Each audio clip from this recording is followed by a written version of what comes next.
নমস্কার, আমি মৌ।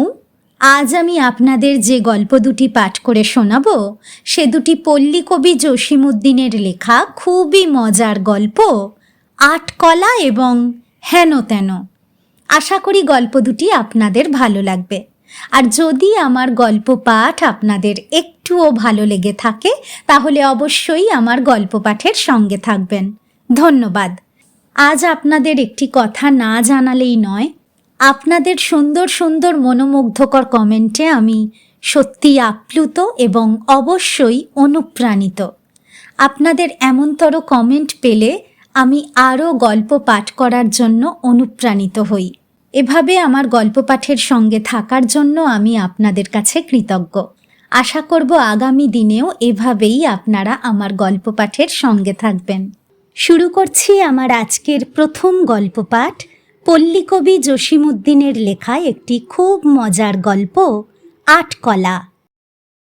রহিম শেখ বড়ই রাগী মানুষ। কোনো কাজে একটু এদিক ওদিক হইলেই সে তার বউকে ধরিয়া বেদম মারে। সেদিন বউ সকালে সকালে উঠিয়া ঘরদোর ঝাঁট দিতেছে। রহিম ঘুম হইতে উঠিয়া বলিল, আমার হুঁকায় পানি ভরিয়াছ? বউ বলিল, তুমি তো ঘুমাইতেছিলে, তাই হুঁকায় পানি ভরি নাই, এই এখনই ভরিয়া দিতেছি। রহিম চোখ গরম করিয়া বলিল, এত বেলা হইয়াছে তবু হুঁকায় পানি ভরো নাই? দাঁড়াও, দেখাইতেছি তোমায় মজাটা। এই বলিয়া সে যখন বউকে মারিতে উঠিয়াছে, বউ বলিল, দেখো, যখন তখন তুমি আমাকে মারধর করো, আমি কিছুই বলি না। জানো, আমরা মেয়ে জাত, আটকলা হেকমত আমাদের মনে মনে। ফের যদি মারো তবে আটকলা দেখাইয়া দিব। এই কথা শুনিয়া রহিম শেখের রাগ আরও বাড়িয়া গেল। সে একটা লাঠি লইয়া বউকে মারিতে মারিতে বলিল, ওরে শয়তানি, দেখা দেখি তোর আটকলা কেমন। তুই কি ভাবিয়াছিস আমি তোর আটকলাকে ডরাই? বহুক্ষণ বউকে মারিয়া রহিম মাঠের কাজ করিতে বাহির হইয়া গেল। অনেকক্ষণ কাঁদিয়া কাঁদিয়া বউ মনে মনে একটি মতলব আঁটিল। স্বামী স্ত্রীর ঝগড়া সহজেই মিটিয়া যায়। দুপুরে রহিম ভাত খাইতে আসিলে বউ রহিমের কাছে জানিয়া লইল কাল সে কোন ক্ষেতে হাল বাহিবে। বিকাল হইলে বউ বাড়ির কাছের এক জেলেকে ডাকিয়া আনিয়া বলিল, জেলে ভাই, কাল ভোর হওয়ার কিছু আগে তুমি আমাকে একটি তাজা শোল মাছ আনিয়া দিবে?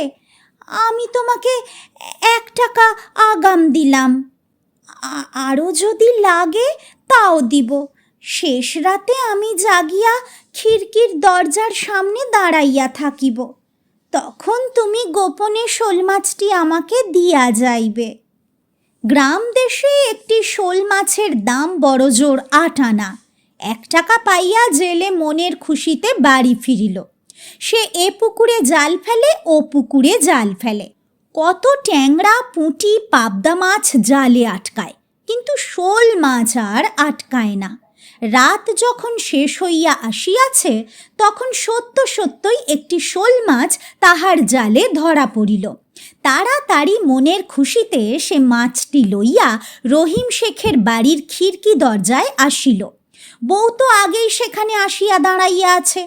মাছটি লইয়া বউ তাড়াতাড়ি যে ক্ষেতে রহিম আজ লাঙল বাহিবে সেখানে পুঁতিয়া রাখিয়া আসিল। সকাল হইলে রহিম ক্ষেতে আসিয়া লাঙল জুড়িল। সে এদিক হইতে লাঙলের ফাড়ি দিয়া ওদিকে যায়, ওদিক হইতে এদিকে আসে। হঠাৎ তাহার লাঙলের তলা হইতে একটি শোল মাছ লাফাইয়া উঠিল। রহিম আশ্চর্য হইয়া মাছটি ধরিয়া লইয়া বাড়ি ফিরিয়া আসিল। তারপর বউকে বলিল, লাঙলের তলায় এই তাজা শোল মাছটি পাইলাম, খোদার কি কুদরত!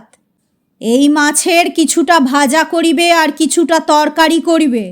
অনেক দিন মাছ ভাত খাই না, আজ পেট ভরিয়া মাছ ভাত খাইব। এই বলিয়া রহিম ক্ষেতের কাজে চলিয়া গেল। দুপুর হইতে না হইতেই বাড়ি ফিরিয়া আসিয়া সে বউয়ের কাছে খাইতে চাহিল। বউ এক থালা ভাত আর কয়েকটা মরিচ পোড়া আনিয়া তাহার সামনে ধরিল। একে তো ক্ষুধায় তাহার শরীর জ্বলিতেছে, তাহার উপর এই মরিচ পোড়া আর ভাত দেখিয়া রহিমের মাথায় খুন চাপিয়া গেল। সে চোখ গরম করিয়া বলিল, সেই শোল মাছ কি করিয়াছিস, শিগগির বল। বউ যেন আকাশ হইতে পড়িল এমনই ভাব দেখাইয়া বলিল, কই, মাছ কোথায়? তুমি কি আজ বাজার হইতে মাছ কিনিয়াছ? রহিম বলিল, কেন, আমি যে আজ ইটা ক্ষেত হইতে শোল মাছটা ধরিয়া আনিলাম। বউ উত্তর করিল, বলো কি, ইটা খেতে কেহ কখনো শোল মাছ ধরিতে পারে?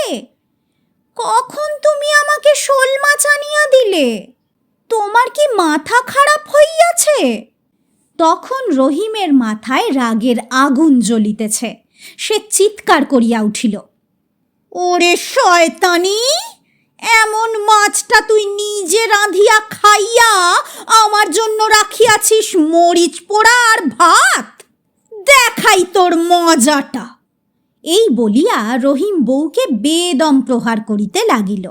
বউ চিৎকার করিয়া সমস্ত পাড়ার লোক জড়ো করিয়া ফেলিল। ওরে, তোমরা দেখো রে, আমার স্বামী পাগল হইয়াছে, আমাকে মারিয়া ফেলিল। বউয়ের চিৎকার শুনিয়া এপাড়া ওপাড়া হইতে বহু লোক আসিয়া জড়ো হইল। তাহারা জিজ্ঞাসা করিল, তোমরা এত চেঁচামেচি করিতেছ কেন? তোমাদের কি হইয়াছে? রহিম বলিল, দেখো ভাই সকলরা, আজ আমি একটা তাজা শোল মাছ ধরিয়া আনিয়া বউকে দিলাম পাক করিতে। এই রাক্ষসী সেটা নিজেই খাইয়া ফেলিয়াছে, আর আমার জন্য রাখিয়াছে এই মরিচ পোড়া আর ভাত। আপনারাই বিচার করেন, এমন বউয়ের কি শাস্তি হইতে পারে? বউ তখন হাত জোর করিয়া বলিল, দোহাই আপনাদের সকলের, আপনারা ভালো মতো পরীক্ষা করিয়া দেখেন, আমার স্বামীর মাথা খারাপ হইয়া সে যা তা বলিতেছে কিনা। ওর কাছে আপনারা জিজ্ঞাসা করেন, ও কোথা হইতে মাছ আনিল আর কখন আনিল। রহিম বলিল, আজ সকালে আমি ওই ইটা খেতে যখন লাঙল দিতেছিলাম, তখন একটি এত বড় শোল মাছ আমার লাঙলের তলে লাফাইয়া উঠিয়াছিল। সেইটি ধরিয়া আনিয়া বউকে রান্না করিতে দিয়াছিলাম। বউ পাড়ার সবাইকে বলিল, আপনারা সবাই বলুন, শুকনা মাঠে তাজা শোল মাছ কেমন করিয়া আসিবে? আমার স্বামী পাগল না হইলে এমন কথা বলিতে পারে? গাঁয়ের লোকেরা সকলেই বলা বলি করিল। রহিম শেখের ইটা ক্ষেতের ধারে পাশে কোনো ইদারা পুকুর নাই, সেখানে শোল মাছ আসিবে কোথা হইতে? রহিম নিশ্চয়ই পাগল হইয়াছে। তখন তাহারা যুক্তি করিয়া রহিমকে দড়ি দিয়া বাঁধিতে গেল। সে যখন বাধা দিতেছিল, সকলে তখন তাহাকে কিল থাপ্পড় মারিতেছিল। একজন বলিল, পানিতে চুবাইলে পাগলের পাগলামি সারে, চলো ভাই, একে পুকুরে লইয়া গিয়া কিছুটা চুবাইয়া আনি। যেই কথা সেই কাজ, সকলে ধরিয়া রহিমকে খানিকটা পুকুরে চুবাইয়া আনিল। রহিম বাধা দিতে চাহে, কিন্তু কার বাধা কে মানে? রহিম রাগে শোষাইতে লাগিল। তখন একজন বলিল, উহাকে আজই পাগলা গারদে লইয়া যাও, নতুবা রাগের মাথায় কাকে খুন করিয়া ফেলে বলা যায় না। রহিমের বউ বলিল, আপনারা আজকের মতো ওকে খামের সঙ্গে বাঁধিয়া রাখিয়া যান, কাল যদি না সারে পাগলা গারদে লইয়া যাইবেন। গাঁয়ের লোকেরা তাহাই করিল। রহিমকে ঘরের একটি খামের সাথে কষিয়া বাঁধিয়া যে যার বাড়ি চলিয়া গেল। সব লোক চলিয়া গেলে বউ রহিমের হাতের পায়ের বাঁধন খুলিয়া দিয়া হাসিতে হাসিতে মাছ ভাতের থালা আনিয়া তাহার সামনে ধরিল। সদ্য পাক করা মাছের তরকারির গন্ধ সারা দিনের না খাওয়া রহিমের নাকে আসিয়া লাগিল। সে মাথা নিচু করিয়া ভাত খাইতে আরম্ভ করিল। পাখার বাতাস করিতে করিতে বউ বলিল, দেখো, আমরা মেয়ে জাত, 8 কলা বিদ্যা জানি, তারই 1 কলা আজ তোমাকে দেখাইলাম, তাতেই এত কাণ্ড। আর বাকি 7 কলা দেখাইলে কি যে হইতো বুঝিতেই পারো। রহিম বলিল, দোহাই তোমার, আর 7 কলার ভয় দেখাইও না, এই আমি কছম কাটিলাম, এখন হইতে আর যদি তোমার গায়ে হাত তুলি তখন যাহা হয় করিও। শুরু করছি আমার আজকের দ্বিতীয় গল্প পাঠ, পল্লীকবি জসীমউদ্দিনের লেখা একটি খুব মজার গল্প, হেন তেন। অল্প বয়সেই আজিজের বাপ মা মরিয়া গেল। বুড়ো নানা আজিজকে আনিয়া তাহার বাড়িতে রাখিলেন, কিন্তু তাহার মতো দুষ্ট ছেলেকে সামাল দিবেন কতদিন? আজ এটা নষ্ট করে, কাল ওটা বাজারে বিক্রি করিয়া মেঠাই খায়। অনেক ধমক ধামক মারপিট করিয়াও আজিজকে ভালো করা গেল না। পরিশেষে নানা তাহাকে বাড়ি হইতে তাড়াইয়া দিলেন। 10-12 বৎসর পরে একদিন অনেক টাকা পয়সা লইয়া আজিজ দেশে ফিরিয়া আসিল। আসিয়া শহরে একটি বাড়ি কিনিয়া ফেলিল।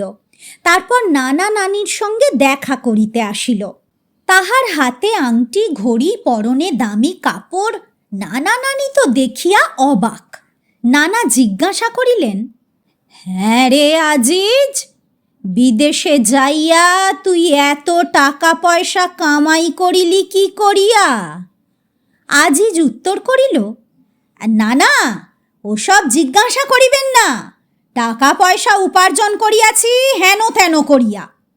নানা আবার জিজ্ঞাসা করিলেন, আরে নাতি, বল না, হেন তেন কাকে বলে?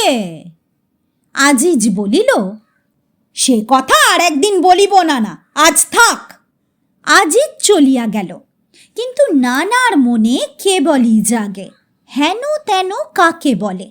আচ্ছা, নাতির মতো হেন তেন করিয়া নানা নিজের অবস্থা আরো ভালো করিতে পারে না? ভাবিয়া ভাবিয়া নানার আর ঘুম হয় না। সেদিন আজিজকে নানা ডাকিয়া আনিলেন। বড়লোক নাতির জন্য নানি অনেক পিঠা পায়েস করিয়াছেন। নানা নাতি দুইজনে বসিয়া খাইতেছেন। নানা তখন কথাটা পারিলেন, হ্যাঁ রে আজিজ, সেদিন না বলিয়াছিলি হেন তেন কাকে বলে অন্য সময় বলবি? আজ তোকে কিছুতেই ছাড়িব না। হেন তেন কাকে বলে তোকে বলিতেই হইবে। একটা পিঠা চিবাইতে চিবাইতে আজিজ বলিল, না না, আজ কথা থাক, পরে একদিন বলিব। নানি বলিলেন, আর একদিন কেন নাতি? তোমার নানা যখন জানিতে চান, আজই বলো না কেন ভাই? হেন তেন কাকে বলে আমারও জানিবার ইচ্ছা। আজিজ বলিল, আচ্ছা নানি, হেন তেন কাকে বলে আমি শুধু মুখেই বলিব না, আপনাদিগকে দেখাইয়া দিব। আমাকে শুধু 1 মাসের সময় দিন। একটু কি ভাবিয়া আজিজ আবার বলিল, না না, একটা কথা, নানি তো সারা জীবন আপনার সংসারে খাটিয়া খাটিয়া শরীর ক্ষয় করিয়া ফেলিলেন। আপনি যদি অনুমতি দেন তবে নানিকে আমার শহরের বাড়িতে কিছুদিন রাখিয়া সব কিছু দেখাইয়া আনি। এ কথা শুনিয়া নানি নাতির উপর খুব খুশি হইলেন। নানার মুখের দিকে তিনি চাহিয়া রহিলেন, নানা কি জবাব দেন। নানা বলিলেন, সে তো ভালো কথা ভাই, আমার তো আর কোনো আত্মীয় স্বজন নাই, যেখানে যাইয়া তোমার নানি 2 দিন বিশ্রাম করিয়া আসিবে। তুমি বড়লোক নাতি, লইয়া যাও তোমার নানিকে, কয়েকদিন শহরের যা কিছু দেখিয়া আসুক। নানিকে সঙ্গে লইয়া আজিজ তাহার শহরের বাসায় আসিল। নানার বাড়ি হইতে শহর 50-60 মাইল দূরে। কিছুদিন পরে শহর হইতে আসিয়া আজিজ কাঁদো কাঁদো হইয়া নানাকে বলিল, নানা, দুঃখের কথা আর বলিব কি? একদিনের কলেরা হইয়াই নানি মরিয়া গিয়াছেন। আপনাকে যে খবর দিব তাহারও সময় পাইলাম না। ডাক্তার কবিরাজের বাড়ি ঘুরিয়াই শরীর কাহিল করিয়া ফেলিলাম। নানা কিছুদিন বউয়ের জন্য খুব কাঁদিলেন। তারপর ঘর সংসারের কাজে মন দিলেন। আজিজ শহরের বাড়িতে যাইয়া তার নানিকে বলিল, নানি, দুঃখের কথা কি বলিব? বসন্ত রোগ হইয়া একদিনেই নানা মরিয়া গিয়াছেন। শুনিয়া নানি ডাক ছাড়িয়া কাঁদিয়া উঠিলেন। ওরে আজিজ, শিগগির আমাকে বাড়িতে রাখিয়ায়। আজিজ আরও কাঁদো কাঁদো হইয়া বলিল, নানি, আপনাদের গ্রামে আরও 2-3 জনের বসন্ত হইয়াছে। সেখানে গেলেই আপনাকে বসন্ত রোগে ধরিবে। কিছুতেই আমি আপনাকে সেখানে লইয়া যাইতে পারিব না। 4-5 দিন কাঁদিয়া কাটিয়া নানি আবার আগের মতোই খাওয়া দাওয়া করিতে লাগিলেন। কিছুদিন পরে আজিজ আসিয়া তাহার নানার সঙ্গে দেখা করিয়া বলিল, নানা, আর কতদিন একলা সংসার সামলাইবেন? এই বুড়ো বয়সে কে দেয় আপনার ভাত পানি, আর কে লয় আপনার খবরাখবর? কয়েকদিন হাত পুড়াইয়া রান্না করিয়া খাইয়া নানা অতিষ্ঠ হইয়া উঠিয়াছেন। নাতির কথায় একেবারে গলিয়া গেলেন। তাই তো রে ভাই, এই বুড়ো বয়সে ঘর সংসারের কাজ করিতে করিতে একেবারে নাজেহাল হইয়া পড়িয়াছি। সুযোগ বুঝিয়া আজিজ বলিল, নানা, আমার বাসার ধারে একেবারে নানির মতো দেখিতে একটি বিধবা মেয়ে আছে। নানির মতো বয়সী। বলেন তো তার সঙ্গে আপনার বিবাহের জোগাড় করিতে পারি। নানা বলিলেন, না রে ভাই, এই বুড়ো বয়সে কাকে আনিয়া দিবি জানি না, চিনি না। আমার ঘর সংসার নাস্তা নাবুদ করিয়া ফেলিবে। আজিজ বলিল, না না, ওসব চিন্তা করিবেন না। আমার বাসার কাছে বলিয়া সর্বদা মেয়েটিকে দেখিতে পাই। তার চাল চলন একেবারে নানির মতো। আপনি দেখিলে বুঝিতে পারিবেন না মেয়েটি নানি ছাড়া অপর কেহ। নানা তখন বলিলেন, আচ্ছা, তোর যদি ইচ্ছা হয় তবে বিবাহের বন্দোবস্ত কর। আজিজ বলিল, না না, খালি হাতে তো বিবাহ হয় না। কনে পক্ষ আবার শরীফ ঘর। অন্তত 1000 টাকা না হইলে এই বিবাহের কাজে নামা যায় না। নানা গনিয়া গনিয়া নাতির হাতে 1000 টাকার নোট দিলেন। বাসায় আসিয়া আজিজ তাহার নানিকে বলিল, নানি, এইভাবে বিধবা হইয়া আপনি আর কতদিন থাকিবেন? আমাকে তো জানেনি। আমার মতিগতির কোনো ঠিক নাই। যা টাকা পয়সা আছে ফুরাইলে আবার বিদেশ চলিয়া যাইব। তখন আপনার কি উপায় হইবে? নানি একটি দীর্ঘ নিঃশ্বাস ছাড়িয়া বলিলেন, তাই তো রে ভাই, আমার ভবিষ্যৎ ভাবিয়া কুল কিনারা পাই না। আজিজ বলিল, অমুক গ্রামে একজন বুড়ো লোক দেখিয়াছি, একেবারে নানার মতো দেখিতে। অবস্থা বেশ ভালো। অল্পদিন হইল তাহার বউ মরিয়াছে। আপনি যদি বলেন তাহার সঙ্গে আপনার বিবাহের বন্দোবস্ত করিতে পারি। শুনিয়া নানি খেপিয়া উঠিলেন, আরে হতভাগা, আমার কি এখন বিয়ার বয়স আছে? আজিজ বলিল, সেই বুড়ো লোকটারও কি বিয়ার বয়স আছে? তবে দিনে দিনে আপনি যখন আরো কমজোর হইয়া পড়িবেন তখন আপনার দেখাশোনা করিবে কে নানি? আপনি তো আমার কথায় বিশ্বাস করিবেন না। সেই লোকটার চলন বলন, হাব ভাব, গায়ের রং একেবারে নানার মতো। প্রথমে দেখিলে তাহাকে অপর লোক বলিয়া চিনিতেই পারিবেন না। নানি বলিলেন, তোর নানার মতো যদি দেখিতে হয় তবে কর বিয়ার জোগাড়। শুভ দিনে শুভক্ষণে নানা বিবাহের পোশাক পরিয়া পালকিতে চড়িয়া কয়েকজন বরযাত্রী সঙ্গে লইয়া নাতির বাড়িতে আসিয়া উপস্থিত হইলেন। বাজি বন্দুক ফুটাইয়া নাতি বুড়ো নওয়াসাকে ঘরে আনিয়া বসাইল। নজরের সময় নানা নানিকে চিনিতে পারিলেন, নানিও নানাকে চিনিতে পারিলেন। দুইজনে দুইজনকে পাইয়া ভারী খুশি। তবুও নানা আজিজকে ডাকিয়া ধমকাইয়া বলিলেন, ওরে লক্ষ্মী ছাড়া, এই তোর কীর্তি। হাসিতে হাসিতে আজিজ আসিয়া নানাকে বলিল, নানা, হেন তেন কাকে বলে জানিতে চাহিয়াছিলেন, তাই হেন তেন কাকে বলে আপনাদিগকে হাতে কলমে দেখাইয়া দিলাম।